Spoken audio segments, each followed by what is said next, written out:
साल 1528 अयोध्या में एक ऐसे स्थल पर मस्जिद का निर्माण किया गया जिसे कुछ हिंदू अपने आराध्य देवता राम का जन्म स्थान मानते थे।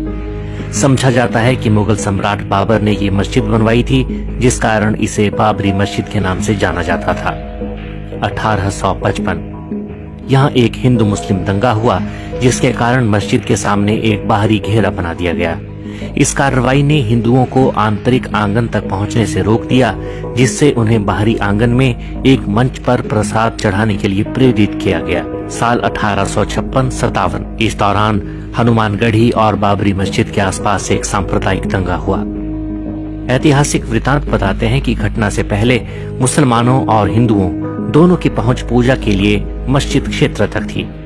दंगा औपनिवेशिक सरकार को सत्ता हस्तांतरण के साथ हुआ, जिसके परिणाम स्वरूप मस्जिद के बाहर एक ईंट की दीवार की रेलिंग स्थापित की गई। 1859 ब्रितानी शासकों ने विवादित स्थल पर बाड़ लगा दी और परिसर के भीतरी हिस्से में मुसलमानों को और बाहरी हिस्से में हिंदुओं को प्रार्थना करने की अनुमति दे दी।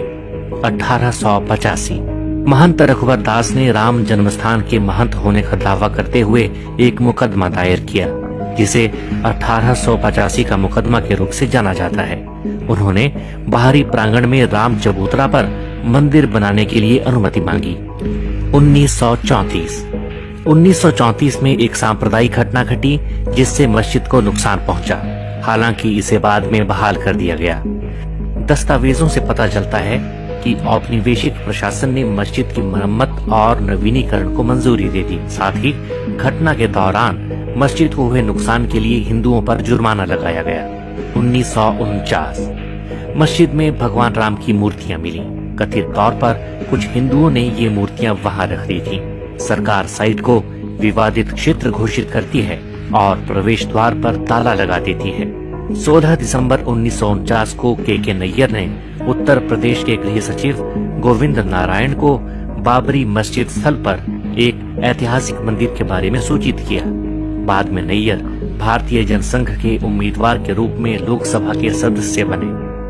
1984 कुछ हिंदुओं ने विश्व हिंदू परिषद के नेतृत्व में भगवान राम के जन्मस्थल को मुक्त करने और वहां राम मंदिर का निर्माण करने के लिए एक समिति का गठन किया। बाद में इस अभियान का नेतृत्व भारतीय जनता पार्टी के लालकृष्ण आडवाणी ने संभाल लिया। पहली रथ यात्रा साल 1984 में बिहार के सीतामढ़ी से शुरू हुई और अक्टूबर में अयोध्या पहुंची। 1986 जिला मजिस्ट्रेट ने हिंदुओं को प्रार्थना करने के लिए विवादित मस्जिद के दरवाजे पर से ताला खोलने का आदेश दिया। मुसलमानों ने इसके विरोध में बाबरी मस्जिद संघर्ष समिति का गठन किया। साल 1989 विश्व हिंदू परिषद ने राम मंदिर निर्माण के लिए अभियान तेज किया और विवादित स्थल के नजदीक राम मंदिर का शिलान्यास किया। साल 1990 विश्व हिंदू परिषद के कार्यकर्ताओं ने बाबरी मस्जिद को कुछ नुकसान पहुंचाया। तत्कालीन प्रधानमंत्री चंद्रशेखर ने वार्ता के जरिए विवाद सुलझाने के प्रयास किए, मगर अगले वर्ष वार्ताएं विफल हो गयीं। लालकृष्ण आडवाणी ने आंदोलन के लिए समर्थन बढ़ाने के मकसद से गुजरात के सोमनाथ से अयोध्या तक रथ यात्रा शुरू की। इस बीच सांप्रदायिक दंगे भड़क उठे।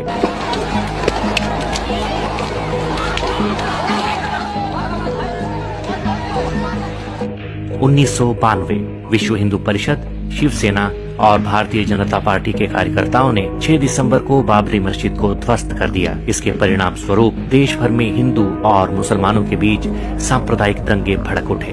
दंगों में 2000 से ज्यादा लोग मारे गए।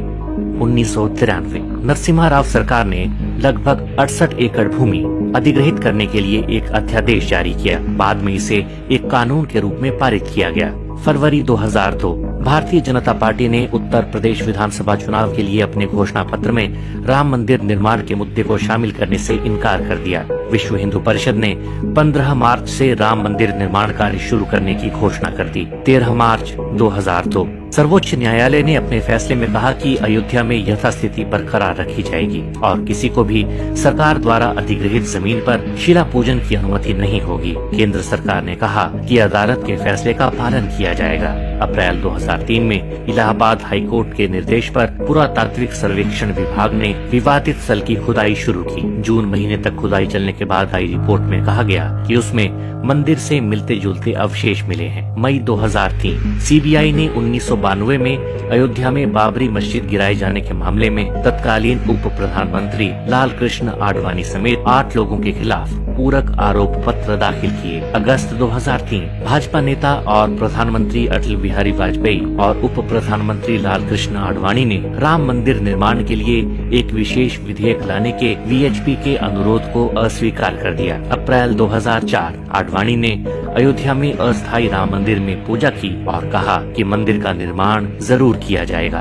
28 जुलाई 2005 लाल कृष्ण आडवाणी बाबरी मस्जिद विध्वंस मामले में रायबरेली की एक अदालत में पेश हुए। अदालत ने लाल कृष्ण आडवाणी के खिलाफ आरोप तय किए। 20 अप्रैल 2006 कांग्रेस के नेतृत्व वाली यूपीए सरकार ने लिब्राहान आयोग के सामने लिखित बयान में आरोप लगाया कि बाबरी मस्जिद को ढहाया जाना सुनियोजित षड्यंत्र का हिस्सा था और इसमें भाजपा, राष्ट्रीय स्वयंसेवक संघ, बजरंग दल और शिवसेना की मिली भगत थी। 24 नवंबर 2009 लिब्राहान आयोग की रिपोर्ट संसद के दोनों सदनों में पेश हुई। आयोग ने अटल बिहारी वाजपेयी और मीडिया को दोषी ठहराया और नरसिम्हा राव को क्लीन चिट दे दी। 30 सितंबर 2010 इलाहाबाद उच्च न्यायालय की लखनऊ बेंच ने अयोध्या में विवादित भूमि को 3 हिस्सों में बांट दिया। सुन्नी वक्फ बोर्ड, निर्मोही अखाड़ा और रामलला विराजमान को मुस्लिम और हिंदू वादियों के बीच 2:1 के अनुपात में 1/3 भूमि आवंटित की गई थी। 21 मार्च 2017 पूर्व मुख्य न्यायाधीश खेहर ने सभी पक्षों के बीच अदालत के बाहर समाधान का सुझाव दिया। साल 2019 में ही